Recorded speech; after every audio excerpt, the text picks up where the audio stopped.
नमस्कार, मैं दुर्गेंद्र चौहान। पाकिस्तान से जंगबंदी के बीच अमेरिकी राष्ट्रपति डोनाल्ड ट्रंप के तमाम वो बयानात भारत और अमेरिका के रिश्तों पर आम लोगों को भी बोलने पर मजबूर कर रहे हैं। ज़्यादातर बयानात इस बात की गवाही हैं और यह सवाल भी उठा रहे हैं कि क्या मोदी और ट्रंप के बीच अब पहले जैसी बॉन्डिंग नहीं बची। इस दौर में 1964 में आई मशहूर फिल्म संगम का सुपरहिट गाना दोस्त दोस्त ना रहा, प्यार प्यार ना रहा ज़हन में ताज़ा हो गया है। डोनाल्ड ट्रंप के पहले कार्यकाल के चुनाव में नरेंद्र मोदी ने अमेरिका जाकर नारा दिया था, अब की बार ट्रंप सरकार। हालांकि दूसरी बार जब ट्रंप चुनाव लड़े और इस बार जब वो जीत कर सत्ता में आए तो चुनाव के दरमियान नरेंद्र मोदी अमेरिका में थे और ट्रंप ने उनसे मिलने की इच्छा जाहिर की थी, लेकिन कुछ राजनयिक मसलों के कारण ट्रंप और मोदी की मुलाकात हो नहीं पाई थी।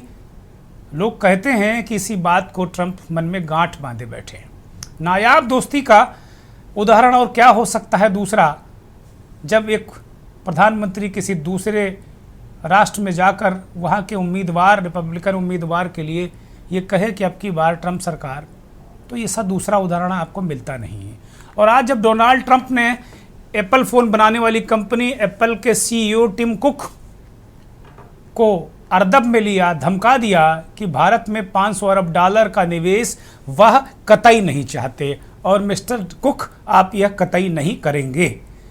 कहते हैं कि ट्रंप और कुक के बीच बहसा बहसी भी हुई और ये उस वक्त हुई जब ट्रंप उद्यमियों से मिल रहे। भारत के उद्यमी मुकेश अंबानी से भी ट्रंप ने मुलाकात की। एप्पल भारत में कोई निवेश ना करे, इस बात को लेकर कुक और डोनाल्ड ट्रंप में तीखी बहस हुई। जैसा कि मैंने बताया, ट्रंप ने कुक की एक नहीं सुनी और उन्होंने साफ तौर पर कह दिया कि हम भारत में निवेश नहीं चाहते तो नहीं चाहते, बस भारत खुद अपना देख लेगा कि उसे क्या करना है। वो बहुत हैवी टैक्स, हैवी टैरिफ वाला देश है और दुनिया के सबसे ज़्यादा जनसंख्या वाले देश में अमेरिकी सामान बिकने की संभावनाएं भी बहुत कम है, ऐसा ट्रंप ने बोला। तो डोनाल्ड ट्रंप का यह रवैया क्या भारत के पेट पर लात मारने जैसा है? करोड़ों करोड़ हिंदुस्तानियों का अपमान है? क्या उन युवाओं के श्रम का अपमान है जिन्हें इस तरीके के तमाम प्रोजेक्ट में नौकरी मिलती? क्या भारत के लोग और शासन सत्ता, उद्योगपति इसे गंभीर आर्थिक चुनौती मान रहे हैं? और ये भी सवाल क्या में ही है कि क्या ट्रंप का यह कदम मेक इन इंडिया विरोधी है? अब की बार ट्रंप सरकार।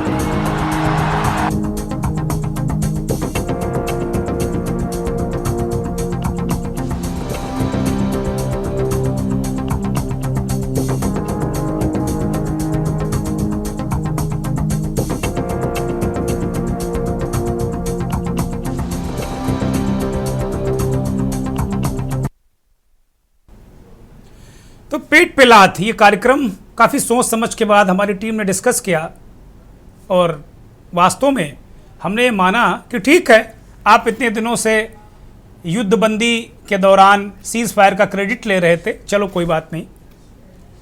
आपने कहा कि हमने ट्रेड की धमकी दी भारत और पाकिस्तान को और वो उन्होंने सीज फायर कर दिया, चलो ये भी बात नहीं, कोई बात नहीं। लेकिन जब आपने ये कह दिया कि अब ये फला प्रोजेक्ट वहां नहीं लगेगा, तो ये फिर तो बात ठीक नहीं है। ये बात फिर सीधे सीधे पेट पर लात मारने जैसी है। हिंदुस्तान में कहावत है कि आप पीठ में आदमी 4 लात खा लेता है।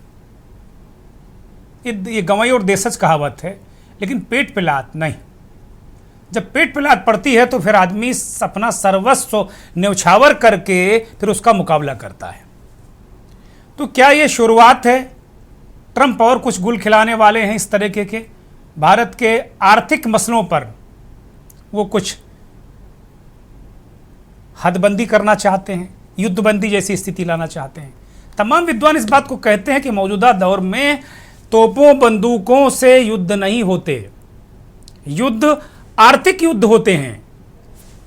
जो करेंसी है उसका युद्ध है, व्यापार पर, उद्योग पर कब्जा, ये युद्ध है। और अमेरिका साफ तौर पर कह चुका कि भाई उससे तो व्यापार करना है। तो ये जो बड़े देश हैं, सर्वशक्तिमान खुद को बताते हैं, अमेरिका, चीन, रूस जैसे, फ्रांस, ब्रिटेन, ये जैसे जो देश हैं, वो एक साथ जब कभी मिलते हैं तो कोई रणनीति बनाते हैं, फिर कहीं युद्ध हो जाता है, कोई किसी को ड्रोन बेचता है, कोई किसी को गोला बारूद बेचता है, तो इनका व्यापार बढ़ता है, सैकड़ों जाने जाती हैं, लोग मरते हैं। और ये बात लोगों के समझ में नहीं आती। तुर्की इसका उदाहरण है।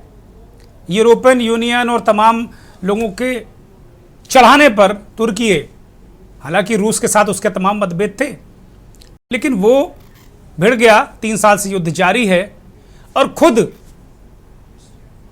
रूस के राष्ट्रपति व्लादिमीर पुतिन ने कहा था कि 15 तारीख यानी आज के दिन 15 मई को इस्तांबुल में वो मिलेंगे। जेलेंस्की जो राष्ट्रपति हैं यूक्रेन के, उनसे मुलाकात करेंगे और शांति वार्ता प्रस्तावित थी। जेलेंस्की पहुंच गए सही वक्त पर। अगर मैं गलत नहीं हूं तो वही तस्वीरें आपकी स्क्रीन पर हैं जेलेंस्की के पहुंचने की। ये इस्तांबुल है, तुर्की की राजधानी। और व्लादिमीर जेलेंस्की जो यूक्रेन के राष्ट्रपति वो पहुंचे, लेकिन ऐन वक्त पर रूस के राष्ट्रपति व्लादिमीर पुतिन नहीं पहुंचे। जेलेंस्की इंतजार करते रहे, पुतिन की तरफ से संदेशा आया कि वो नहीं आएंगे। तो ऐसा क्या हुआ कि खुद बुलाकर, शांति वार्ता के लिए खुद बुलाकर पुतिन वहां नहीं पहुंचे। अब भारत अमेरिका ट्रेड से पुतिन और जेलेंस्की की इस वार्ता का क्या लेने देना है इस वार्ता का लेने देना, क्योंकि तार चारों तरफ से भिड़े हैं। इस एक वक्त जब बहुत सारा टैरिफ लगाकर अमेरिका ने हैवी टैरिफ चीन पर लगाया, बहुत सारे देशों पर लगाया। ट्रंप जब दूसरी पारी में राष्ट्रपति बने तो उन्होंने टैरिफ वार छेड़ दिया और टैरिफ लगा दिया। लेकिन अभी हाल में 2 दिन पहले ही जेनेवा में अमेरिका और चीन बैठे और वो टैरिफ बिल्कुल गुब्बारे की तरह पिचक कर बहुत कम पे आ गया और दोनों में समझौता हो गया। तो क्या यही समझौता अमेरिका और चीन के बीच जो हुआ समझौता, क्या उसी का परिणति है कि भारत में एप्पल के 2 नए यूनिट 500 खरब डॉलर, बिलियन, माफ कीजिएगा, मुझे लगता है अरब डॉलर है, तो 500 बिलियन डॉलर के जो प्रोजेक्ट हैं एप्पल के, वो हिंदुस्तान में ना लगे? क्या जेनेवा में चीन और अमेरिका के समझौते का ये परिणाम है? इसलिए बाकायदे ट्रंप धमका रहे हैं और ट्रंप का रवैया अब धमकाने जैसा है। उन्होंने अब एक उद्यमी को धमकाया कि ना, भारत में नहीं। एप्पल पहले ही भारत में यूनिट लगा चुका है, चीन से वो पूरी तरह वाइंड अप करने की तैयारी में है। तो क्या वो चीन से पूरी तरीके से अमेरिका का ब्रांड एप्पल बाइंड अप ना करे, इसलिए वो धमका रहे हैं कि भारत में एक पैसा नहीं लगाना है? और पाकिस्तान और भारत की जो जंगबंदी हुई है उसमें तुर्की की भूमिका बहुत संदिग्ध है और साफ तौर पर खुलकर वो भारत विरोधी आ गई। और तुर्की ने एलानिया इस बात को कह दिया कि पाकिस्तान उसका दोस्त है, मित्र है, हम उसके साथ में हैं। तुर्की के ड्रोन सैनिक, चीन के ड्रोन, चीन के विमान और उनके लोग, एक्सपर्ट इस युद्ध में शामिल थे। न्यूयॉर्क टाइम्स की जो रिपोर्ट है और बहुत सारी जो रिपोर्ट्स उनको आप देख लीजिए। तो भारत न केवल पाकिस्तान से लड़ा है, तुर्की से और चीन से भी परोक्ष रूप से लड़ा है। तो क्या हम आज ये बैठकर इस बात को इस वक्त ये कह सकते हैं कि रूस ने जो पहले भारत पाकिस्तान जंगबंदी के पहले जो वक्त और जो स्थान मुकर्रर किया था, स्थान यानी इस्तांबुल तुर्की की राजधानी, क्या रूस के राष्ट्रपति इसलिए नहीं वहां पर गए क्योंकि तुर्की ने भारत के खिलाफ पाकिस्तान का साथ दिया और पुतिन भारत के दोस्त हैं। सदियों पुरानी हमारी दोस्ती है, वर्षों पुरानी हमारी दोस्ती है। गाढ़े वक्त में रूस ने साथ दिया, तो क्या इसी वजह से अमेरिका नाराज है? तो एक नए समीकरण विश्व में बन रहे हैं। अब ट्रंप के ताजा बयानात, हर दिन उनके कुछ नए बयानात आ जाते हैं। आज उन्होंने कह दिया, कल तक ट्रंप और उनके बेटे तक दावा कर रहे थे कि मेरे पिता को भारत और पाकिस्तान के बीच जो युद्ध था, जंगबंदी थी, उसके सीज फायर का क्रेडिट मेरे पिता को मिलना चाहिए। यानी घर भर पूरा ट्रंप परिवार क्रेडिट मांगने लगा था। और भारत बार बार सफाई दिए परेशान था कि भाई अमेरिका की कोई भूमिका नहीं। लेकिन 2-3 दिन से जिस तरीके से भारत के विदेश मंत्रालय ने, वहां के अधिकारियों ने और आज खुद विदेश मंत्री एस जयशंकर ने साफ तौर पर कह दिया कि द्विपक्षीय वार्ता, ओनली द्विपक्षीय वार्ता भारत और पाकिस्तान, नो इंटरवेंशन, हम किसी का इंटरवेंशन नहीं चाहते। भले उन्होंने अमेरिका और ट्रंप का नाम नहीं, लेकिन उन्होंने कहा कि सिर्फ और सिर्फ भारत पाकिस्तान के बीच अगर कोई वार्ता होगी तो सिर्फ भारत पाकिस्तान के बीच, हमें तीसरा पक्ष चाहिए नहीं। और शिमला समझौता यही है। जयशंकर ने कोई नई बात नहीं कह दी। शिमला समझौते में यह हुआ था कि जब भी हम बात करेंगे किसी बात पर तो 2 ही पक्ष होंगे। ये समझौता है रिटेन में। तो इन सब मसलों को लेकर एक विश्व की राजनीतिक नई करवट ले रही है, विश्व की कूटनीति नई करवट ले रही, विश्व की युद्ध नीति एक नई करवट ले रही। और यह आर्थिक युद्ध नीति है। इसमें हथियारों की भूमिका थोड़ी कम है। भारत के जो श्रेष्ठ हथियार, और इस दौरान जो जंगबंदी के दौरान जो बहुत सारे ऐसे हथियार जिनकी परीक्षण भी हुआ, युद्ध दुखद है, बहुत लोग मारे गए, दुखद है, लेकिन इस दौरान जो हमारी टेक्नोलॉजी, हमारी टाइमिंग, हमारे हथियारों का जो परीक्षण हुआ, उससे भी विश्व आश्चर्यचकित है। बहुत सारे लोगों का पेट खोल रहा होगा। तो ट्रंप रोज बयान बदल देते हैं। आज उन्होंने फिर कहा कि उन्होंने सीज फायर नहीं कराया, उनसे जो बन पड़ा उन्होंने मदद की, उन्होंने माहौल बनाया, लेकिन ये उन्होंने सीज फायर नहीं कराया। तो ट्रंप साहब रोज एक नया बयान बदलते हैं, लेकिन उनका आज ये बयान बड़ा महत्वपूर्ण है, जिसमें उन्होंने टिम कुक को धमकाया, एप्पल के सीईओ को। ऐसे अथॉरिटी से मैंने इससे पहले कभी नहीं सुना किसी देश के राष्ट्रपति ने किसी उद्योग घराने को, उद्योगपति को धमका दिया हो कि आप फला देश में ये नहीं लगाएंगे, ये आप अमेरिका में लगाइए। ये तस्वीरें हैं वो बहसा बहसी के दौरान। टिम कुक और ट्रंप हैं। ये ट्रंप को आप सभी जानते हैं। दूसरे जो सज्जन बैठे हैं, ये एप्पल बनाने वाली कंपनी, एप्पल फोन बनाने वाली कंपनी एप्पल के सीईओ हैं टिम कुक। और वो भी आसानी से मान नहीं रहे हैं, अपने तर्क दे रहे हैं।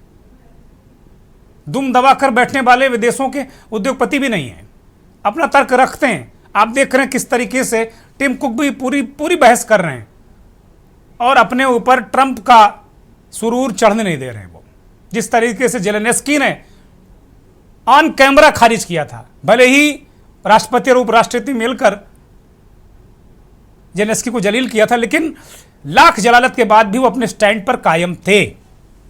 उसी तरीके से टिम कुक भी आज देखिए। अब वो बयानात सुन लीजिए डोनाल्ड ट्रंप के, जो चर्चा में है।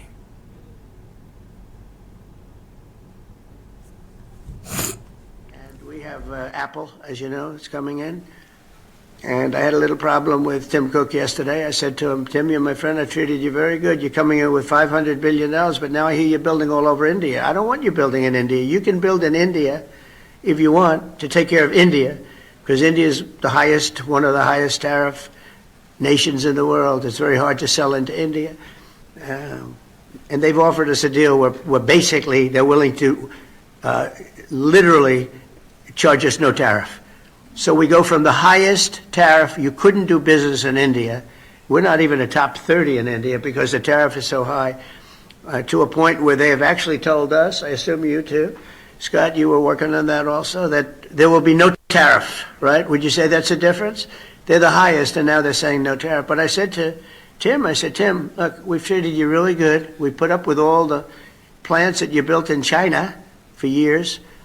Now you अब वो कह रहे हैं कि टिम महोदय, मैं आपका बहुत सम्मान करता हूँ। ये शब्द, ये भाषा, ये बॉडी लैंग्वेज थी कि मैं आपको झेल रहा हूँ इतने दिनों से, और आपने वर्षों तक चीन में अपने प्लांट बनाए रखे, तब भी मैं आपको झेलता रहा, लेकिन अब बस भारत अपना ख्याल रख लेगा, वो सक्षम है। $500 अरब की जो राशि है वो आप अमेरिका में लगाइए। ये टिम कुक को उन्होंने कहा है। और वो बयान भी आपको हम सुनाते हैं जिससे एक बार फिर पलटे हैं और उन्होंने कहा कि हमने मध्यस्थता नहीं कराई। ट्रंप महोदय की बात कर रहे हैं। The work that you do with partnerships that you forge. In this case, it was Pakistan. And by the way, I don't want to say I did, but I sure as hell helped settle the problem between Pakistan and India last week, which was getting more and more hostile. And all of a sudden, you'll start seeing missiles of a different type. And we got it settled. I hope I don't walk out of here and 2 days later find out that it's not settled, but I think it is settled. And we talked to them about trade. Let's do trade instead of do war. And Pakistan was very happy with that, and India was very happy with that, and I think they're on the way. You know, they have been fighting for about 1,000 years, in all fairness. So I said, I could settle that up. I could settle anything. Let me settle it up. Let's get them all together. How long have you been fighting? About 1,000 years. Oh, that's a lot. I'm not sure about that. I'm not sure about settling. That's a tough one. They've been fighting for a long time. But we got that settled. Everybody was very happy, I'll tell you. That looked like it was really going to be escalating out of control. But with us today is the first sergeant of the 379th Wing. America और उसके राष्ट्रपति हमेशा से खुद को महामानव मानते रहे हैं, लेकिन ट्रंप साहब कुछ 4 कदम और ज़्यादा अपने आप को महामानव से भी ज़्यादा कुछ आगे मान रहे हैं। वो कह रहे हैं मैं कुछ भी सेटल कर सकता हूँ, कभी भी सेटल कर सकता हूँ। इस तरीके के बयान वो देते रहते हैं। 5 दिन पूर्व ट्रंप महोदय का वो बयान जिसको लेकर हंगामा मचा कि भारत को पता नहीं है, पाकिस्तान को पता नहीं है, और ट्रंप ने एक घोषणा कर दी, वो स्क्रीन पर आपके है कि भारत और पाकिस्तान सीज फायर में चले गए हैं। इसके 1-1.5 घंटे बाद आधिकारिक बयान भारत की तरफ से आया। तो इसको लेकर भारत का जो विपक्ष है वो सरकार को कटघरे में खड़ा कर रहा था। पूरी दुनिया आश्चर्यचकित थी कि भाई ट्रंप ने ये बचकानी हरकत क्यों की। तो अब इसी बयान से वो पलटे हैं और कहने कि नहीं हमने मध्यस्थता नहीं कराई, लेकिन हमने माहौल बनाया, दोनों को समझाया, इसमें मदद की। खैर ट्रंप महोदय हैं, लेकिन हम तो आज इसी पर रहेंगे कि क्या हिंदुस्तान के पेट में लात मारने की कोशिश कर रहे हैं ट्रंप महोदय। हमारे साथ मेहमानों का पैनल जुड़ गया है। डॉक्टर मोहम्मद अमीन फार्मर डिप्लोमेट हैं, हमारे साथ जुड़ गए। अमीन साहब बहुत स्वागत, बहुत धन्यवाद। डॉक्टर प्रमोद पाहवा दुनिया के किसी एक हिस्से से हमारे साथ जुड़े हुए हैं, भारत को छोड़कर, भारत में नहीं है वो इस वक्त, ऐसा मुझे बताया गया। वो डिप्लोमेट रहे हैं और फॉरेन एक्सपर्ट के तौर पर डॉक्टर प्रमोद पाहवा हमारे साथ जुड़ गए हैं। बहुत स्वागत डॉक्टर प्रमोद पाहवा आपका। Sudhir Srivastava vice president NEA औद्योगिक संस्था है, नोएडा एंटरप्रेन्योर्स एसोसिएशन से हमारे साथ जुड़े हैं। सुधीर बहुत स्वागत। मनोज ध्यानी अर्थशास्त्री के रूप में हमें ज्वाइन कर चुके हैं, मनोज ध्यानी बहुत स्वागत। हयात उमर इस देश के जाने माने वरिष्ठ पत्रकार विश्लेषक हमें ज्वाइन कर चुके हैं, बहुत स्वागत हयात आपका। और जाने पहचाने वरिष्ठ पत्रकार विश्लेषक महेंद्र सिंह दिल्ली से हमारे साथ जुड़े हैं, बहुत स्वागत महेंद्र भाई। सीधे रुख हम प्रमोद पाहवा की तरफ करेंगे। प्रमोद पाहवा, ट्रंप 5 दिन में 5 तरीके के बयान, और आज तो उन्होंने भारत के पेट में लात ही मारने की कोशिश कर दी कि भाई धमका दिया टिम कुक के ना, अब मैं चीन में आप प्लांट लगाते रहे, मैं आपको बर्दाश्त करता रहा, अब नहीं, भारत में बिल्कुल नहीं, अब कदापि नहीं, मैं आपको झेल रहा हूं, अब नहीं झेल पाऊंगा। काफ़ी समझाने की कोशिश की, लेकिन ऐसा वो अपनी जीत पर अड़े रहे। तो ये किस तरीके से मारा जाए? क्या अमेरिका भी भारत के खिलाफ किसी तरीके का छद्म आर्थिक युद्ध छिड़ रहा है, और इसके पीछे की मंशा क्या है? विश्व की जो गुणागणित जिसको हम चर्चा कर रहे थे, उसको आप किस तरीके से देखते हैं? डॉक्टर प्रमोद पाहवा, अनम्यूट करिए डॉक्टर साहब जी प्लीज। हाँ, यहाँ जो भी कूटनीतिक क्षेत्रों में बात हो रही है या जो भी यार दोस्त मिल रहे हैं, वो किसी भी तरीके से मोदी सरकार के ऊपर भरोसा नहीं करते। और शायद इसी बात को लेकर ट्रंप ने ये बात कही है कि मैंने मध्यस्थता नहीं कराई, मैंने सिर्फ सेटलमेंट किया है, जबकि वो पहले भी कई बार कह चुके हैं कि हम एक मीडिएशन कराएंगे। हुआ क्या है कि हमारे देश में हमने एक भस्मासुर पैदा कर लिया भक्तों के नाम पर, मीडिया के नाम पर, और उससे भारत की छवि और भारत की साख, कम से कम जो हमारी गारंटी थी कि हम एक कोई भी लाइन लेकर चलते हैं, अगर ट्रंप अपनी जगह से दाएं बाएं हो रहा है या वो विभिन्न तरीकों से हमारे ऊपर दबाव डाल रहा है, तो उसके पीछे एक बहुत बड़ा कारण ये है कि हमारी अपनी कोई गुडविल नहीं रही। आज हम खुद में इस चीज का भरोसा नहीं दे सकते कि हम आने वाले भविष्य में किस लाइन पर चलेंगे। एक तरफ तो हम सीज फायर का जो स्वागत करते हैं, विजय की विजय यात्राएं निकालते हैं, तिरंगा यात्राएं निकालते हैं, दूसरी तरफ आप छोटी छोटी बातों को अगर जोड़कर देखें तो चीन उसी वक्त हमारे विरुद्ध एक कूटनीतिक चाल चलता है और हमारे अरुणाचल प्रदेश के नाम बदल देता है और उसको अपना साउथ तिब्बत बताता है। जी। तो मैं ये क्यों ना मान लूं, या मैं ये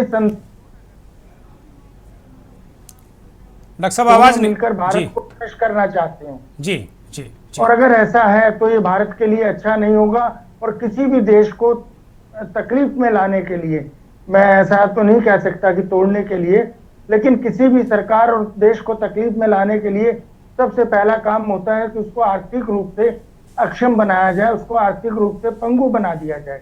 आज हमारी कृषि क्षेत्र, औद्योगिक क्षेत्र, हमने जो हमारी मध्यम श्रेणी और कुटीर उद्योग थे वो ऑलरेडी हमने किसी के कहने पर खराब कर दिए, चाहे वो नोटबंदी के कारण हुए या जीएसटी के कारण हुए। तो हमारी रीढ़ धीरे धीरे कमजोर होती चली गई, हमारी बुनियादें कमजोर हो रही हैं और मेरी तो यही सलाह है कि अभी भी भारत सरकार को उचित निर्णय ले लेने चाहिए और अपने दम पर खड़ा हो जाना चाहिए। अगर हम सिंधु वाटर ट्रीटी को बंद करने की और उसको लिंगर ऑन करने की धमकी देते हैं तो सामने से पाकिस्तान ने शिमला समझौते को खत्म करने की धमकी दी है। ये तो एक तरीके से जानबूझकर हमने कश्मीर को इंटरनेशनल इशू बना दिया है। और अगर वो ऐसा हो जाता है तो अभी तक तो वो भारत और पाकिस्तान के बीच में बायलैटरल था, अब उसमें चीन भी कूदेगा। हम उसको बार बार इग्नोर कर रहे हैं और अमेरिका से भी ज्यादा महत्वपूर्ण हमारे लिए आज की डेट में वो है, हमें अपनी अखंडता और सुरक्षा के लिए खास ध्यान रखना होगा। जी। मेरी तो ये विनम्र विनती है सरकार से। जी, बहुत महत्वपूर्ण बात डॉक्टर प्रमोद पावा पूर्व एम्बेसडर इन्होंने कही। डॉक्टर मोहम्मद अमीन साहब की तरफ रुख करेंगे, फार्मर डिप्लोमेट हैं। डॉक्टर साहब, पावा जी को आपने सुना, ट्रंप साहब ने आज जिस तरीके से टीम कुक को धमकाया कि ना भारत में बिल्कुल नहीं चाहते, तो ये धमकी भरा, सीधे सीधे धमकी भरा है। और किसी देश जिस तरीके से भारत 5 ट्रिलियन इकोनॉमी की तरफ बढ़ रहा है, हम बहुत अच्छी पोजीशन में हैं। और अभी जो चीन के साथ समझौता हुआ अमेरिका का, ये नए गुणागणित, नए व्यापारिक जो गठजोड़ बने हैं, मतलब हैं तो पुराने लेकिन एक बार नए सिरे से आइडेंटिफाई हुए हैं। और चीन का उन्होंने आज जिक्र भी किया कि चीन में आपने प्लांट लगाया, मैं आपको झेलता रहा। तो ये भारत के पेट पर लात नहीं है क्या अमीन साहब? देखिए, जहां तक ट्रंप का सवाल है, ट्रंप साहब जीते थे उसी वक्त उन्होंने चार्ज भी नहीं दिया था, लेकिन जो हमारी ब्रिक्स की कॉन्फ्रेंस हुई थी उसमें एक आई थी करेंसी की बात, याद होगा आपको जी। और ये बात की थी करेंसी की, तो करेंसी में हमने सोचा था रुपया चलाएंगे जी। तो वो जान रहे थे इस बात को कि करेंसी अगर चेंज की गई तो उन्होंने धमकी भी दी थी उस वक्त, ठीक है, कि हम आप पे बहुत ज्यादा टैरिफ लगाएंगे, ये करेंगे वो करेंगे। तो जो होता है उनका आदत है ट्रंप साहब की। अब इन्होंने जिनेवा में अपना समझौता कर लिया, दोनों ने मिलके जी ट्रेड ट्रीटी कर ली आपस में, चाइना ने और यूएस ने।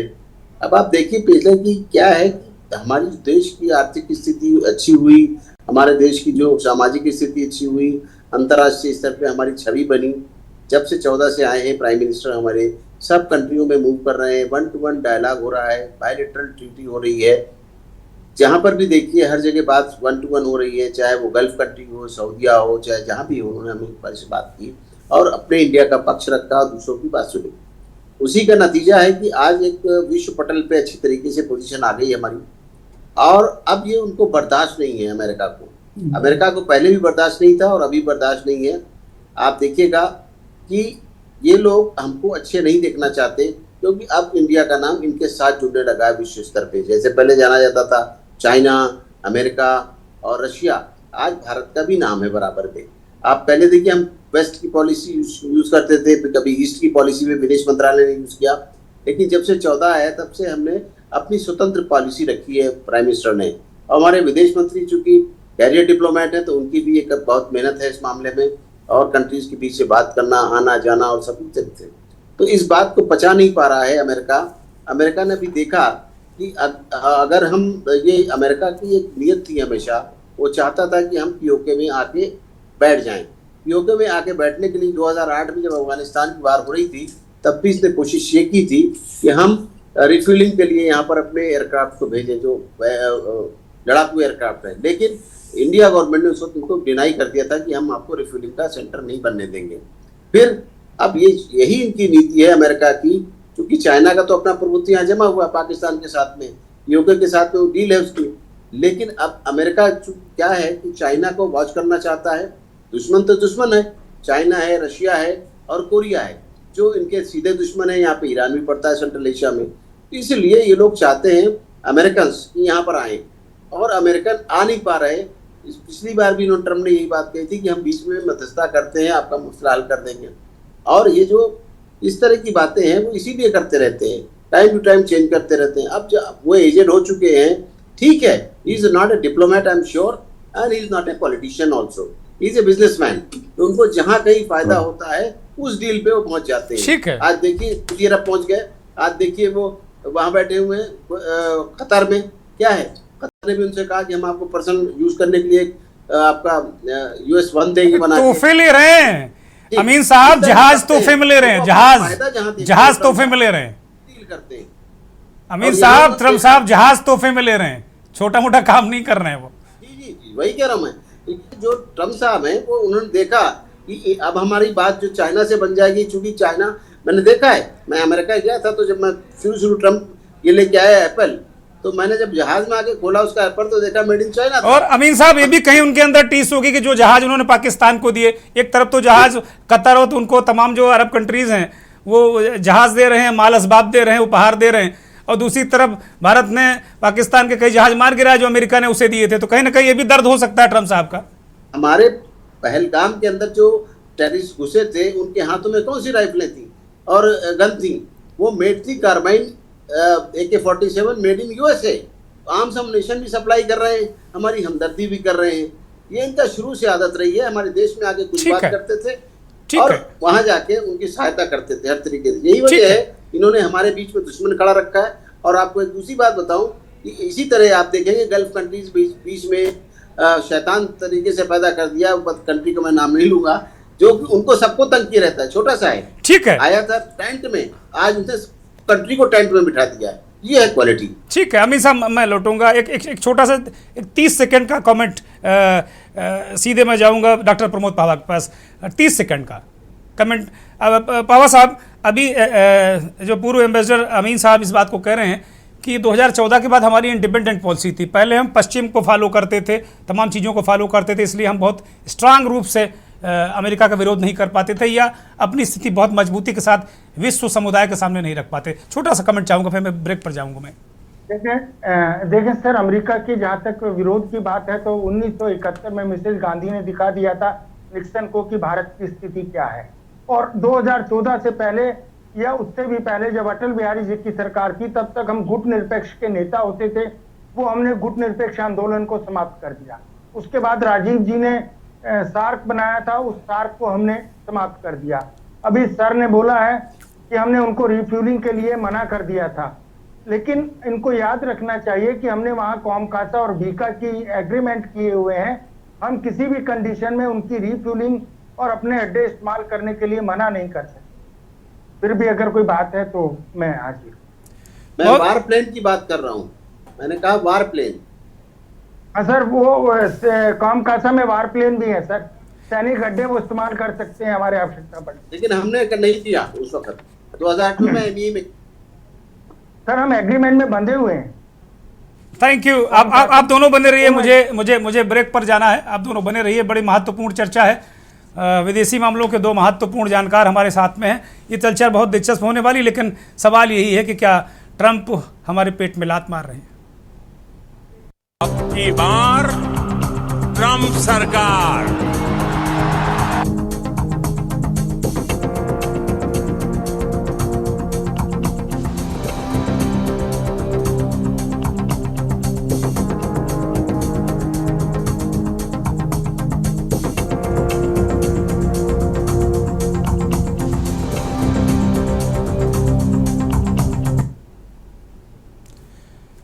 प्रधानमंत्री नरेंद्र मोदी गए थे, ये जो हमने आपको सुनाया, आपकी बात ट्रंप सरकार, बहुत अच्छे रिश्ते थे, दोस्त ना रहा, ये सवाल भी हम उठा रहे हैं। हमारे साथ नोएडा एंटरप्रेन्योर एसोसिएशन के वाइस प्रेसिडेंट सुधीर श्रीवास्तव जुड़े हुए हैं। सुधीर श्रीवास्तव की तरफ रुख करते हैं। सुधीर जी, ट्रंप के इस बयान को, बल्कि जबरिया बयान को, जबरदस्ती को हम किस रूप में देखें, भारत के उद्यमी किस रूप में इसको देखें? देखिए, अमेरिका का जहां तक सवाल है जी, उसकी चौधराहट और उसकी जो दादागिरी है वो जब इफेक्ट होती है तो वो किसी को भी दांव पे लगा देता है। 2014 से पहले उनको ये लगता था कि ये जो चाइना है ये हमें मतलब कंपटीशन दे सकता है, तो उस कंडीशन में उसने चाइना को न्यूट्रलाइज करने के लिए इंडिया को प्रेफर किया और इसको बढ़ाने की कोशिश की, सपोर्ट किया जी। लेकिन उसने देखा कि ये लास्ट 10 इयर्स में ये तो बड़ी तेजी से ग्रो कर रहा है, तो वो चीज उसको डाइजेस्ट नहीं हुई, क्योंकि अपनी डॉलर की जगह पे रुपए चलाने की बात हुई, कुछ कंट्रीज में चलने भी लग पड़ा है। इस तरीके की जो डेवलपमेंट्स हैं, जिस तरीके से भारत ग्रो कर रहा है, वो उसको बिल्कुल भी पसंद नहीं है। वो शुरू से ही हमेशा, आप किसी भी देश का इतिहास उठा देख ले, इराक जैसा देश जिसपे एलिगेशन लगाया कि रासायनिक हथियार हैं, पूरा देश बर्बाद कर दिया, वहां की इकोनॉमी ध्वस्त कर दी। क्या मिला वहां पे? इन्होंने अपनी टीम भेजी थी, किसी को एक रासायनिक हथियार के नाम पे कुछ भी नहीं मिला। ऐसे वर्ल्ड में जितने भी वॉर्स चल रही हैं, अमेरिका का ही उसमें रोल रहता है। वो सिर्फ लड़ाओ, लोगों को कमजोर करो, उसके बाद में राज करो, ये उसने सीखा हुआ है और यही वो करता है। ये विश्वसनीय कंट्री बिल्कुल भी नहीं है शुरू से लेकर आज तक, और इसका प्रमाण आपके सामने दिख रहा है। आज भारत के साथ में ऐसा क्या हुआ जो उसने पाला बदल दिया। आज चाइना के साथ फिर वो वापस फ्लो चला गया। उसको लगता है कि ये जो स्ट्रांग अगर इंडिया हो गया तो मेरे को दो जगह पे अपने को फाइट करना पड़ेगा।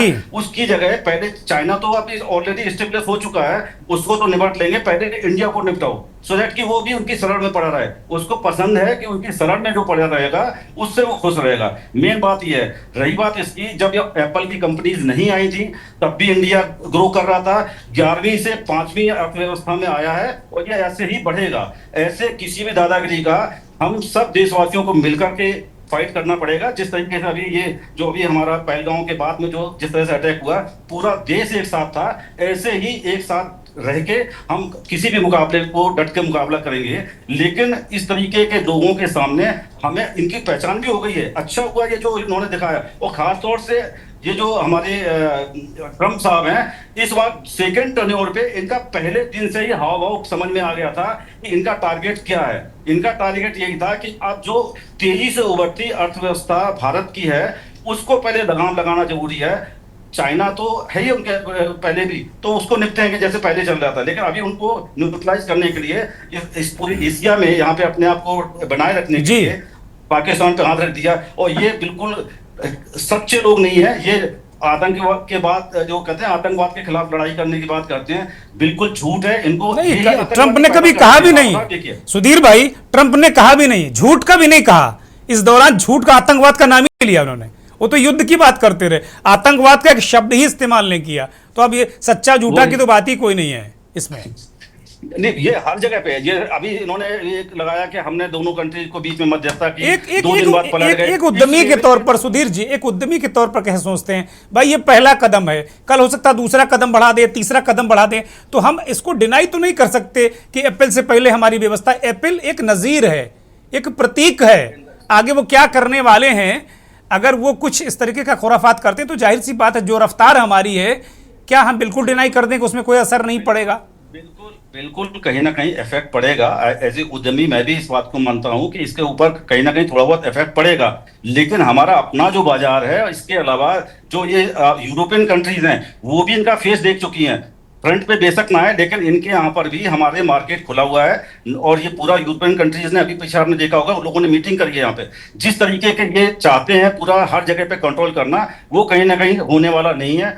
लोग समझ रहे हैं इस चीजों को। ये जरूर है कि हाँ, चूंकि दादागिरी उसकी अभी चल रही है तो कुछ दिनों और ऐसे ही चलता रहेगा, लेकिन धीरे धीरे लोग अब स्टेबलाइज भी करेंगे, उद्योग भी अच्छे से चलेंगे, और कहीं ना कहीं जो इफेक्ट है वो थोड़ा सा आएगा, लेकिन ऐसा नहीं है कि अर्थव्यवस्था हमारी चौपट हो जाएगी। बहुत बड़ी मार्केट है वर्ल्ड में। ठीक, मनोज ध्यानी अर्थशास्त्री के रूप में हमारे साथ जुड़े। मनोज ध्यानी, सुधीर श्रीवास्तव ने कहा कि भाई एप्पल से पहले भी हम जी रहे थे और बहुत सारी चीज़ें ठीक है, अगर लगातार कुछ इसी तरह जो आर्थिक हमले करता रहा, अमेरिका धीरे धीरे बढ़ाया, अगर उसने आवृत्ति उसकी बढ़ा दी, फ्रीक्वेंसी बढ़ा दी, तो जाहिर सी बात है कि हमें कुछ प्रॉब्लम होगी।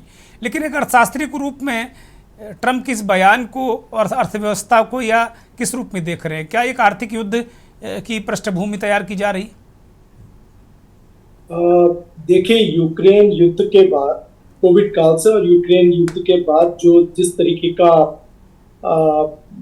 आर्थिक वातावरण पूरे विश्व में जो बन रहा है, उसके अंदर जो पहले ग्लोबल इकोनॉमी का जो सिस्टम विकसित होने की बात विश्व करता था और जिस पर बहुत ज्यादा जो अमेरिका और जो वेस्टर्न नेशंस हैं वो देते थे जी, अब वो और इकोनॉमी की ओर बढ़ रहा है। आप देखेंगे कि यूरोपियन यूनियन में जो देश हैं, जब उनके सामने पावर क्राइसिस आई रूस के पावर के उसके कारण, तो उनको लगा कि अब हमारे को अपना डोमेस्टिक पावर सेक्टर जो है मजबूत करना पड़ेगा, खुद उत्पादन करना पड़ेगा। इसीलिए वो ग्रीन एनर्जी सेगमेंट पे बहुत ज्यादा प्लान आउट करने लग गए हैं। नहीं तो क्या ये हम मान सकते हैं कि ये चीजें, ध्यानी जी मैं रोक रहा हूँ, ध्यानी जी मैं आपको 2 सेकंड के लिए रोक रहा हूँ। क्या हम मान लें कि फिर नरेंद्र मोदी इसी तरीके से जो बात करते हैं, मेक इन इंडिया की बात करते हैं, जो प्रोडक्शन की बात करते हैं कि हम सारी चीज़ों पे आत्मनिर्भर हों, स्वदेशी की बात करते हैं, तो क्या ये दूरगामी रणनीति का भी हिस्सा है कि हम पहले से सोच रहे हैं कि लोग हमारे साथ ऐसा कर सकते हैं? बिल्कुल उसी पे आ रहा था। भारत ने भी इसको समझ बूझ के साथ इंडिया फर्स्ट पॉलिसी उसको अडॉप्ट किया है।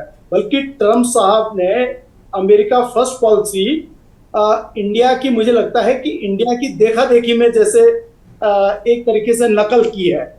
और उन्होंने, लेकिन उनके जो कार्रवाई है उसमें इतनी जल्दबाजी है कि उन्होंने अपने जो मित्र थे, जैसे नाटो कंट्रीज हैं, कनाडा है, मैक्सिको है, लगभग सभी को नाराज करना शुरू कर दिया, टैरिफ वार छेड़ दिया। अभी टैरिफ इंडिया के ऊपर भी लगाया। इंडिया रिएक्ट नहीं कर रहा और इसका कारण है कि भारत क्यों नहीं रिएक्ट कर रहा। भारत इसलिए रिएक्ट नहीं कर रहा कि हम अभी $41.5 बिलियन सरप्लस ट्रेड में है यूनाइटेड स्टेट्स के साथ में। और हम जानते हैं कि इस समय क्योंकि हमारा ट्रेड सरप्लस है, अभी हम बाय द वे अगर से ये जो थोड़ा सा ऊंच नीच होता है, इससे से $5 to $10 बिलियन या $15 बिलियन भी अगर हमारे को अमेरिका मेकअप भी करता है, तो हम इवन देन हम ट्रेड सरप्लस में रहेंगे जी। उससे बड़ी बात यह है कि भारत के, अगर आप CIA के जो आंकड़े देखेंगे और यूनाइटेड स्टेट्स के आंकड़े देखेंगे, उल्टा हुआ है। भारत की लगभग 163 कंपनियों ने अमेरिका में 4,25,000 जॉब क्रिएट किए हैं और लगभग $40 बिलियन वहां पर इन्वेस्ट किया है। अब जो चाइना से जो कंपनियां निकल रही हैं, वो इंडिया को बेटर डेस्टिनेशन देखती हैं जी। और ये दिखाता है कि हम कितने मजबूत स्थिति में हैं, हमारे यहाँ वातावरण कितना बेहतर है, कंपनियां हमें प्रेफर कर रही हैं। लेकिन ट्रम्प साहब एक दादागिरी की तरीके से कर रहे हैं। अब ये बैकफायर इसलिए करने वाला है कि यूनाइटेड स्टेट्स और भारत के बीच में एक डील हुई थी कि हम 2030 तक इस ट्रेड को $500 बिलियन तक ले जाएंगे, जो यूनाइटेड स्टेट्स और इंडिया का है। तो अगर इस तरीके से रोकेंगे जैसे ट्रेड रोक रहे हैं, तो भारत के पास बहुत सारे ऑप्शंस हैं। हम लोग हमारे यहाँ तो इंटरनल कंजम्पशन इतना ज्यादा है कि अगर हम प्रोड्यूस करें हम यही खपा देंगे, हमें अमेरिका की जरूरत नहीं है। लेकिन अमेरिका को तो बनाकर बाहर बेचने के लिए भी हमारे दरवाजे पे आना पड़ेगा। तो लेट हिम कम। नहीं, लेकिन ध्यानी जी, ट्रम्प ने कहा, ध्यानी जी उन्हें हमारे यहाँ की ध्यानी जी, ट्रम्प ने आज कहा इस बात को कि जो अमेरिका का सामान है वो सबसे ज्यादा जनसंख्या वाले भारत में नहीं बिकेगा, इसलिए हमें कोई उसकी फिक्र नहीं है।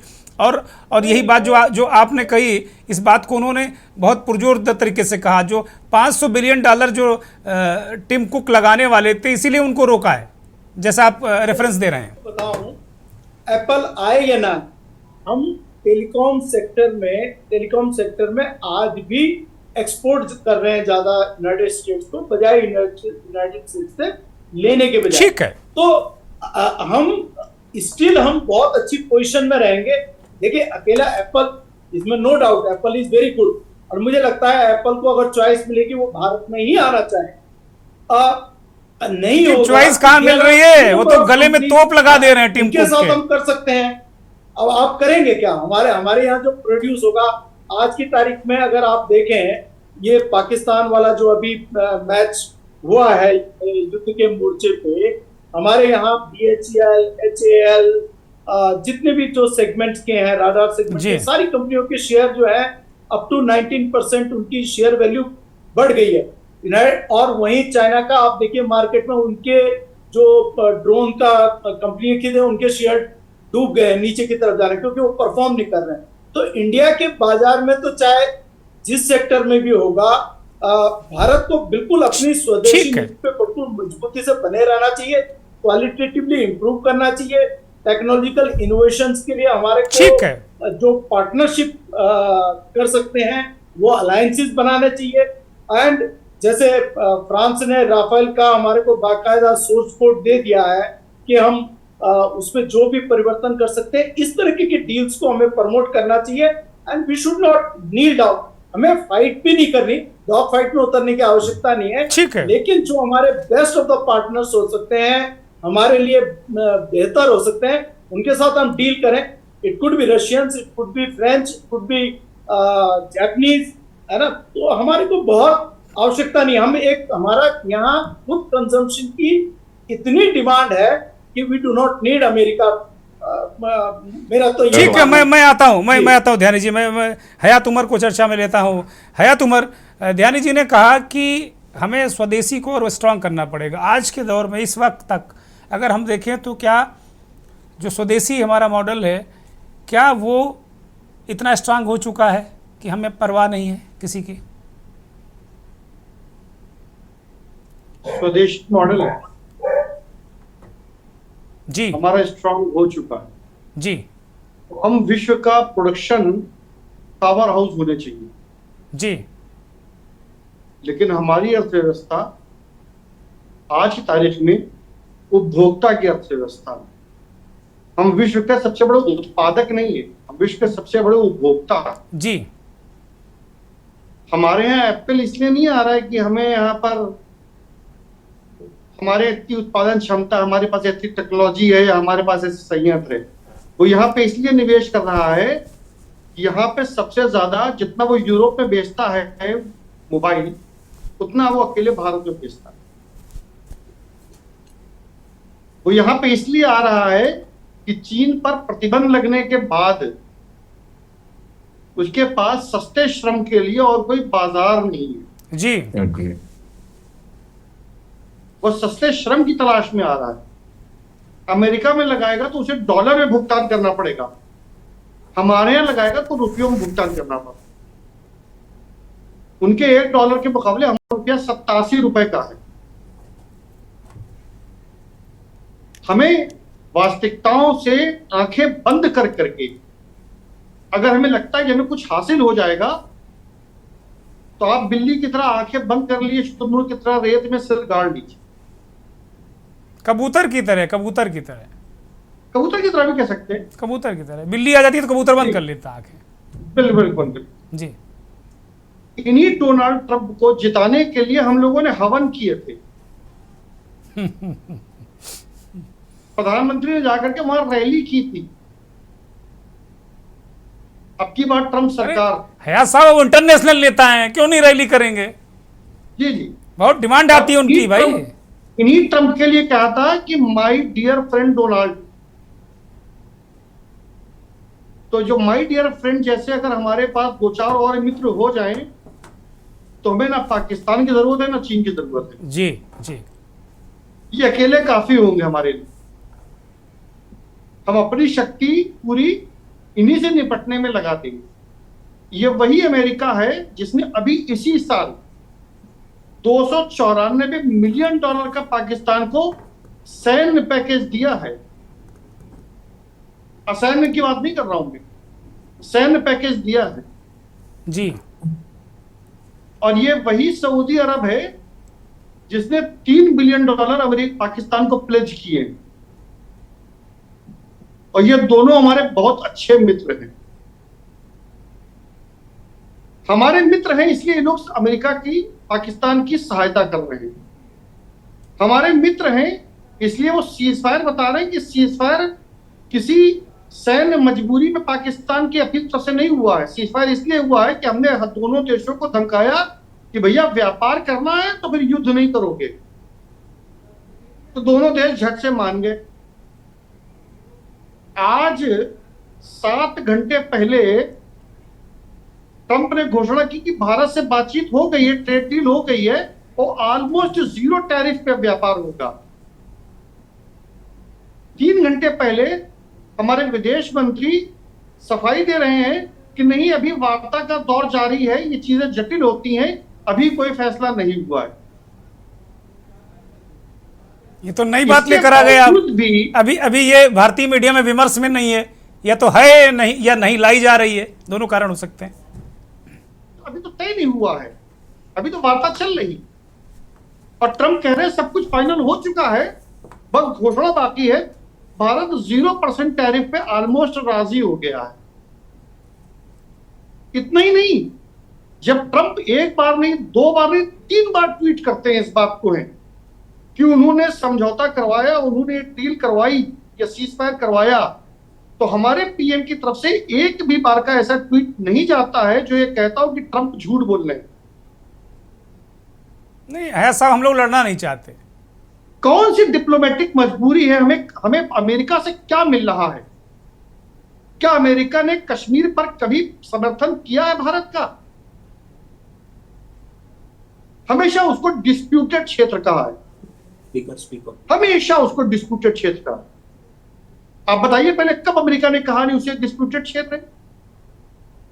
निक्सन से लेकर के ट्रंप तक कौन सा राष्ट्रपति बताइए हमारे फेवर में रहा है? अगर हम बीच के थोड़े से दौर को छोड़ दें जिसमें हमारी एनएसजी की डील हुई थी, न्यूक्लियर सप्लाई ग्रुप पे हम शायद, तो हमारी परमाणु ईंधन को लेकर डील हुई थी अमेरिका से, परमाणु समझौता जिसे कहा जाता है, बहुत ऐतिहासिक समझौता है। कब पाकिस्तान को हथियार अमेरिका ने नहीं दिए हैं? कब वहां के चरमपंथियों को ट्रेनिंग नहीं दी है? सीआईए ने सपोर्ट नहीं किया है? ठीक है, हाँ साहब कंप्लीट करिए, मैं जाऊंगा। किस मुगालते में है महेंद्र सिंह की तरफ, किस मुगालते में है जी। तो हमें समझना पड़ेगा कि इस वैश्विक अर्थव्यवस्था में या वैश्विक परिदृश्य में कहना चाहिए कौन हमारा वास्तव में दोस्त है और कौन हमारा वास्तव में दुश्मन है। ठीक है, ठीक है। हमने लेफ्ट का नारा लगा करके हमारे राइट विंग ने अमेरिका से बहुत अपना बिल्कुल नजदीक दोस्त मान लिया है और हमने रशिया को, लेफ्ट को, पूरे उसको जो हमारा यूरोप था उसको हमने पीछे छोड़ दिया है। आज कौन हमारे साथ खड़ा हुआ? सिर्फ खाली कहने से या समर्थन देने से, जबानी समर्थन देने से क्या समर्थन होता है? अमेरिका, पाकिस्तान के पास तो कोई टेक्नोलॉजी है नहीं, उसको मिसाइलें कौन दे रहा, हथियार कौन दे रहा, जहाज कौन दे रहा, लॉजिस्टिक सपोर्ट कौन दे रहा है? ठीक है, बड़ा सवाल है। मैं हाथ लौटूंगा। मैं सीधे महेंद्र सिंह के पास जाता हूं, चूंकि वक्त अब बहुत ही कम बचा है और ये चर्चा कुछ ज़्यादा ही डिटेल में चलेगी, तो महेंद्र सिंह के पास आने में मुझे लगता है पूरे 50 मिनट हो गए। महेंद्र सिंह, मैं आपके पास आ रहा हूँ। हयात ने बड़े ज्वलंत प्रश्न उठाए हैं और झकझोर दिया है, बिल्कुल। महेंद्र सिंह जी, बिल्कुल बिल्कुल हयात साहब सही सवाल उठा रहे हैं। और देखना ये होगा कि जियो पॉलिटिकल जो वैश्विक हमारा बन रहा है, सारी चीजें जियो पॉलिटिक्स में, तो कोई किसी की मदद नहीं करता है। ये पूरा हर जगह ये सच है, इसको मान लेना चाहिए। कोई किसी की मदद करता है नहीं, नंबर 1। नंबर 2, आर्थिक आधार पे बिजनेस वही होता है जहां जिसको सस्ती सामान बनवाने में मुकता है वहीं जाके वो बनवाता है। चाइना में क्यों लोग जाते हैं? चाइना बुलाने नहीं गया, चाइना ने इंफ्रास्ट्रक्चर बनाया, चीजें बनाई, लोगों को दिखाया और लोग वहां पहुंचे बनवाने के लिए। हिंदुस्तान में भी जो आ रही हैं कंपनियां आती हैं, वो इसीलिए आती है कि यहाँ पर हमारे पास लेबर और टैरिफ सस्ता है, इसलिए आई। हमारा अभी भी अमेरिका सबसे बड़ा ट्रेड पार्टनर है जी। हम अभी भी अमेरिका के साथ कम से कम 18 लाख करोड़ का ट्रेड करते हैं हर साल जी, जिसमें से एप्पल के साथ करीब 1.25 लाख करोड़ का ट्रेड है। अभी भी हमारा सबसे बड़ा ट्रेड पार्टनर है। लेकिन हम अगर ये उम्मीद करें कि अमेरिका हमारे पक्ष में खड़ा होगा, कभी नहीं खड़ा होगा, कोई नहीं खड़ा होगा। अमेरिका अपने हितों में खड़ा होगा, हम अपने हितों में खड़े होंगे। हमें अपने हित देखने होंगे, जैसा कि हम कहते हैं मेक इन इंडिया, वैसे अमेरिका कह रहा है मेक इन अमेरिका। वही चीज अब कहने, अब चूंकि ट्रंप को कोई अमेरिकन उनको बड़ा सीरियसली नहीं लेता है, वो यूटर्न प्रेसिडेंट है, वो अभी 24 घंटे के अंदर 12 घंटे के अंदर इंडिया के स्टैंड पे बदल गए, उनको आके खुद कहना पड़ा कि नहीं हमने तो ऐसा नहीं कहा, हमने तो ये कहा कि आपस में बात कर लीजिए। तो ये वो बदलते रहते हैं। टिम कुक भी उनको सीरियसली नहीं लेते, एलन मस्क भी उनको सीरियसली नहीं लेते, कोई, वो अमेरिका है, वहां पर कोई इस तरीके से दादागिरी चलती नहीं है। अभी भी 5 से 10% ही शिफ्ट करना था टिम कुक को यहाँ पर इंडिया में प्रोडक्शन, उसमें भी बहुत बड़ा अमाउंट लगना था 2 से 5 साल के अंदर। तो ऐसा कुछ नहीं होने वाला था। अभी भी हम जो है बहुत बड़ा एक्सपोर्ट कर रहे हैं और 25% के आसपास की उम्मीद है कि जो पूरी दुनिया में बनते हैं उस पर हम आ जाए। अभी हम 1/5 हैं, तो बनाएंगे, हमारे यहाँ बनेंगे। और एक इसमें ताइवानी कंपनी है फॉक्सकॉन, और एक टाटा इंडिया की कंपनी है, ये 2 कंपनियां यहाँ पे प्रोडक्शन करती हैं एप्पल के लिए जी। तो ऐसा कुछ नहीं होने वाला है जिसमें कि बहुत घबराने की जरूरत हो। टिम कुक को जहां लगेगा, अभी चाइना के साथ अच्छी डील हो जाएगी, टैरिफ की वजह से तो टिम कुक यहाँ देख रहे थे, तलाश रहे थे कि हम यहाँ पे इंडिया में फैक्ट्री लगाएंगे, और कोई वजह थोड़ी थी। अभी चाइना के साथ बहुत अच्छी डील हो गई है अमेरिका की, तो वो क्यों यहाँ पे इंडिया पे आएंगे? नहीं आएंगे, हो सकता किसी और जगह पे चले जाएं। दूसरा ये है कि भारत जो है अपने इंफ्रास्ट्रक्चर, सवाल महेंद्र सिंह ये नहीं है कि इंडिया आते हैं कि नहीं आते हैं, सवाल ये नहीं है। आज जो चर्चा हम इस बात को लेकर कर रहे हैं कि आप अब आर्थिक मसलों पर भी बहुत गंभीरता से, बहुत बेदर्दी से, बहुत बेशर्मी से अब इंटरवीन करने लगे हैं। सवाल इंटरवेंशन का है कि अगर कल ट्रंप साहब कहेंगे कि आप काले रंग का पानी पियो वो बड़ा अच्छा होता है, तो क्या हम पीने लगेंगे? सवाल ये है। नहीं तो ट्रंप की तो आदत ही है, जैसे कहते हैं ना कि आदतन वो आदमी ऐसा है, उसको तो हम सब जानते हैं। और जैसा कि है साहब कह रहे थे कि हम क्यों उनको अब की बार ट्रंप सरकार या कोविड के समय में हमने यहाँ ला के इंडिया में कोविड फैलाया, इतना बड़ा उनका वो सम्मेलन करवाया, तो ये तो हमारी गलती है कि हम पहचान नहीं रहे। हम जरूरत से ज्यादा तवज्जो क्यों दे रहे हैं? हमें सीधे और एक समान रिश्ता रखना चाहिए ना, कि हमारे यहाँ पर खैरात लेके थोड़े ही आ रहे हैं, हम आपको कुछ दे रहे हैं तब आप आ रहे हैं, तो हमें खैरात चाहिए भी नहीं। तो वही मैं कह रहा था कि हमें अपने आप को मजबूत करना होगा। दुनिया भर की कंपनियां आएंगी, अभी ब्रह्मोस मिसाइल जैसे ही हमने दागी और पता चला तो दुनिया आ रही है हमारे पास खरीदने के लिए। ऐसे ही अगर हम अपनी चीजों को इतना मजबूत करेंगे, हमारे पास दुनिया आएगी मैन्युफैक्चरिंग के लिए। कोई एप्पल कोई एक इकलौती कंपनी थोड़ी है, बहुत सारी। एप्पल को हम बुलाने थोड़े गए थे, एप्पल तो खुद, टिम कुक तो खुद तलाश रहे थे कि अब कहाँ जाऊं, ताइवान में जाऊं, इंडिया में जाऊं, कहाँ जाऊं, तो वो खुद इंडिया में आ रहे हैं। तो आएंगे। तो हमें बस अपने पे फोकस करना कि हम कितना इंफ्रास्ट्रक्चर मजबूत कर। अभी पावर सेक्टर की बात कर लीजिए, हम बिजली नहीं दे पा रहे हैं अच्छे से, हमें उस पर फोकस करने की जरूरत है कि हम इंफ्रास्ट्रक्चर, अभी हम ग्लोबल ट्रेड पार्क नहीं बना पाए। आप सोचिए कि इंडिया में हम वैश्विक तौर पे हम बहुत बड़ा अपने आप को करने की कोशिश कर रहे हैं, लेकिन क्या नोएडा का जो ट्रेड पार्क है इतना बड़ा है कि वैश्विक ट्रेड पार्क बन जाए? नहीं है। मैं जवाब ले लेता हूं। नोएडा एंटरप्रेन्योर एसोसिएशन के वाइस प्रेसिडेंट हैं सुधीर श्रीवास्तव, रिस्पॉन्ड करिए जल्दी से। बिल्कुल, ये जो मैं अपने जो भाई साहब हैं इन्होंने भी बताया, बिल्कुल इससे सहमत हूं। और ये फैक्ट है कि अभी इंफ्रास्ट्रक्चर पे बहुत ज़्यादा काम करने की ज़रूरत है। जिस तरीके की रिक्वायरमेंट है, अगर हम बाहर से आकर्षित करना चाहते हैं, उद्योगों को यहाँ पर इंडिया में लाना चाहते हैं, तो उसके लिए इंफ्रास्ट्रक्चर पे बहुत ज़्यादा ज़रूरत है काम करने की। पावर की जो बात कही है, बिल्कुल फैक्ट है, पावर की भी प्रॉब्लम है। कम्युनिकेशन सिस्टम है जो अभी भी उतना अच्छा नहीं है हमारा कि हम बात कर सकें। मतलब इंटरनेट का स्पीड वगैरह जो आप देखिए, जो कमिट करते हैं उतना नहीं होती है। बहुत सी जगह ऐसी है, नोएडा में ही अगर फेज 2 में आपको दिखा दे, कई जगह पे ऐसा है जहाँ पे कि इंटरनेट काम नहीं करता, मोबाइल लोगों के वर्क नहीं करते हैं। तो इस तरीके की जो छोटी छोटी चीज़ें हैं, इन पे काम करने की ज़रूरत है। पावर एक इतना इंपॉर्टेंट रोल रखता है कि आपको, आपके लिए, उद्योगों के लिए एक रॉ में, जब उसकी कॉस्ट हम जनरेटर से जाते हैं तो जनरेटर पे जाने के बाद में उसकी कॉस्ट ऊपर बहुत चली जाती है। तो ये बहुत सारी ऐसी चीज़ें हैं जिस पे काम करने की जरूरत है। वर्ल्ड के साथ में हम कैसे कम्युनिकेट करें, हमारा पर वो सेंटर्स होने चाहिए जहां पे वर्ल्ड में क्या रिक्वायरमेंट है और हम क्या बना रहे हैं, क्या क्वालिटी की नीड है और हम क्या क्वालिटी डिलीवर कर रहे हैं। ठीक है इनके सुधीर, बीच के गैप को खत्म करने के लिए भी सुधीर हमें ये काम एक करने की अलग जरूरत विषय है, सेंटर बड़ा बनाने महत्वपूर्ण विषय आपने दिया, इस पर हम जरूर चर्चा करेंगे, एक अलग से आप लोगों को बुलाकर हम चर्चा करेंगे, क्योंकि पत्रकारिता में दरअसल क्या हो रहा है ना कि आजकल बस या तो ड्रोन उड़ा रहे हैं या हिंदू मुस्लिम कर रहे हैं, मूल विषयों पर बात ही हम नहीं कर रहे हैं पत्रकार। तो हम आपसे निवेदन करेंगे कि आप लोग किसी दिन हमारे मंच पर आएं, अपनी बात रखें। एक बड़ा महत्वपूर्ण सवाल उठा दिया महेंद्र सिंह ने कि हम तवज्जो क्यों दें। मैं 5-5 सेकंड एक सभी से लूंगा। पावा साहब, हम तवज्जो क्यों दे रहे हैं ज्यादा, बहुत जल्दी से। सर, जैसा महेंद्र जी ने और मोहतरम जनाब फयाज साहब ने फरमाया है कि ख्वाबों में जिंदगी नहीं गुजरती और ख्वाबों में रहने से आदमी आगे नहीं बढ़ता, अपने आप को देखना चाहिए। दूसरा, जब वो अपने आप को देखते हैं तो हम उसको क्यों देखें। हमें अपना घर हमारा मजबूत होगा, हमारे दरवाजे और ताले मजबूत होंगे तो कोई पत्थर क्यों फेंके। ठीक बात है, ठीक बात है। ध्यानी जी वो कह रहे हैं कि ताले मजबूत करो, पत्थर से क्यों डर रहे हो भाई जी। बिल्कुल, हमारे को भारतीय समाज में हमारे को एक ऐसा वातावरण बनाना पड़ेगा कि सारे के सारे एकजुट होकर एक दृष्टि में राष्ट्र के प्रति कमिट होकर जितना भी हमारा एंटरप्रेन्योर सिस्टम है उसको पूरी तरीके से विकसित करने की कोशिश करें। यही हमारे लिए ज्यादा बेहतर है। Thank you. Ambassador Amin, respond कीजिए, हम क्यों ज्यादा तवज्जो दे रहे हैं। हमें इसे तवज्जो देनी पड़ रही है कि हम उनकी बात सुनते हैं, हमें अपनी बात सुननी नहीं है, हमें अपनी बात बतानी है। अगर हम अपर हैंड रखेंगे तो हमेशा अपर हैंड रहेंगे। ठीक बात है। महेंद्र जी भाई, आप ही ने कहा कि हम तवज्जो क्यों दे रहे हैं।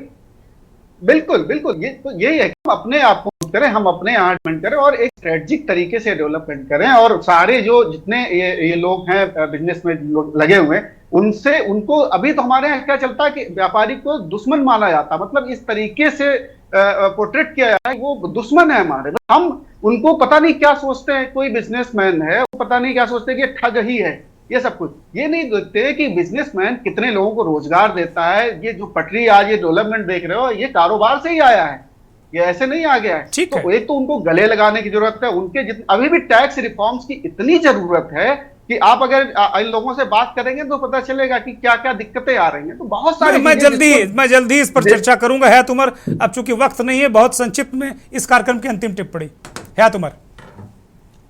देखिए, जब तक कि हम तकनीकी रूप से पिछड़े रहेंगे हमारी सारी कोशिशें बेकार। और हम तकनीकी रूप से तभी मजबूत हो सकते हैं जब हमारे यहाँ सरकार का और हमारा फोकस तकनीकी आयात करने से ज्यादा इनोवेशन पर, जब हम अपनी टेक्नोलॉजी डेवलप करेंगे, जब हम तकनीकी में निवेश करेंगे, जब रिसर्च में निवेश करेंगे, उसमें समय देंगे, यूनिवर्सिटीज को बढ़ावा देंगे, रिसर्च इंस्टीट्यूट्स को एस्टेब्लिश करेंगे, तब हमारे पास वो ताकत आएगी जो आज अमेरिका के पास या यूरोपियन कंट्रीज के पास हो। बहुत बहुत शुक्रिया हयात उमर साहब, डॉक्टर मोहम्मद अमीन साहब, प्रमोद पावा साहब, सुधीर श्रीवास्तव, मनोज ध्यानी, महेंद्र सिंह, आप सभी का बहुत धन्यवाद। बहुत आभार उन दर्शकों का जिन्होंने इस कार्यक्रम को बहुत शिद्दत के साथ में सुना, समझा और अपनी कोई राय बनाई होगी। एक इस चर्चा के साथ एक बात जरूर निकल कर आई कि ठीक है, ये होता रहेगा, कभी ट्रंप धमकाएंगे, कभी जिनपिंग धमकाएंगे, कभी हो सकता है कि पुतिन भी धमका दें, लेकिन हमें अपने कील कांटे, अपने ताले, अपनी तकनीकी, अपने उत्पाद, अपना जो औद्योगिक माहौल, इसको दुरुस्त करके रखना होगा, फिर हमें फिक्र करने की ज़रूरत नहीं होगी। नमस्कार।